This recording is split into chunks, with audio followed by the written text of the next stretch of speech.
Greetings to you all. My name is Madhav Badami and I teach in the School of Urban Planning and the Mcgill School of Environment at Mcgill University in Montreal in Canada.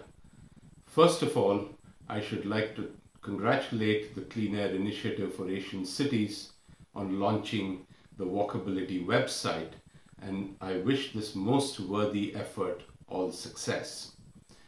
Also, I should like to thank CAI Asia for giving me this opportunity to talk about the critical importance of pedestrian accessibility for urban livability and well-being. As someone who worked for nearly a decade in the Indian automotive industry, I'm keenly aware of the very significant benefits of motor vehicles in terms of providing mobility to millions, to industrial development and employment, and to the economy at large.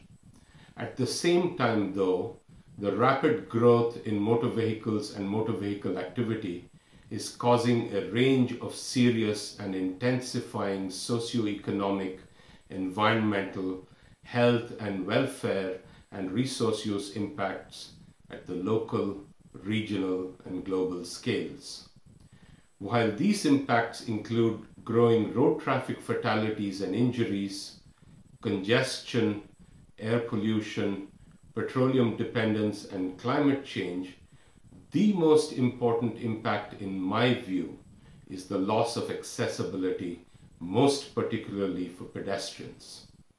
This is so because it not only severely affects vulnerable road users, it also contributes to and exacerbates other urban transport impacts.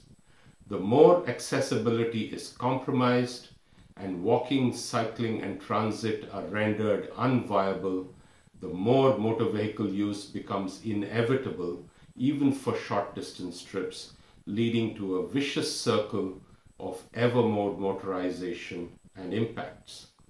This happens both due to growing motor vehicle activity as well as motor vehicle-centered urban transport planning, which not only ignores but indeed actively discriminates against pedestrians and other non-motorized mode users.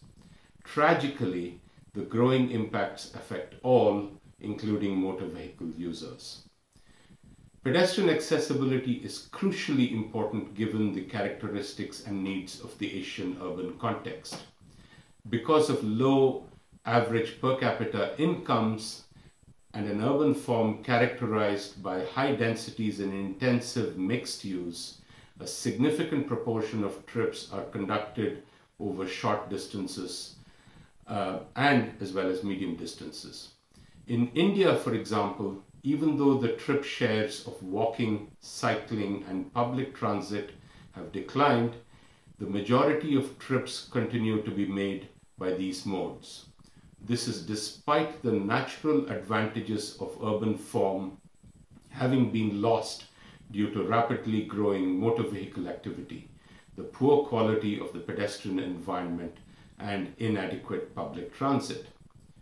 While walking, cycling and public transit shares are high despite adverse conditions, they would be higher if adequate infrastructure and facilities were provided for them.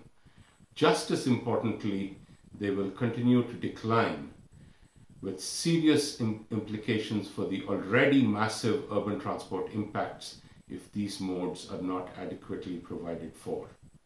In the end, we need to recognize that urban transport is primarily about people, not motor vehicles, and therefore we need an urban transport policy which does not privilege the minority who use motor vehicles, but rather provides accessibility for all, particularly those who cannot afford access to motor vehicles and other disadvantaged groups, including the aged, children, and the infirm.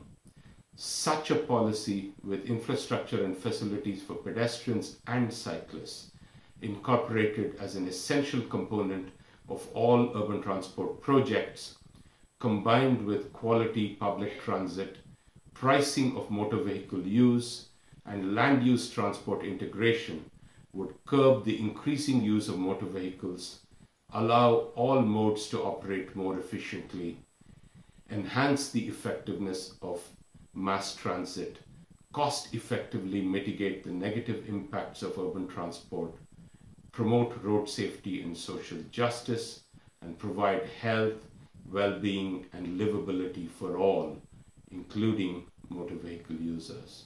Thank you very much.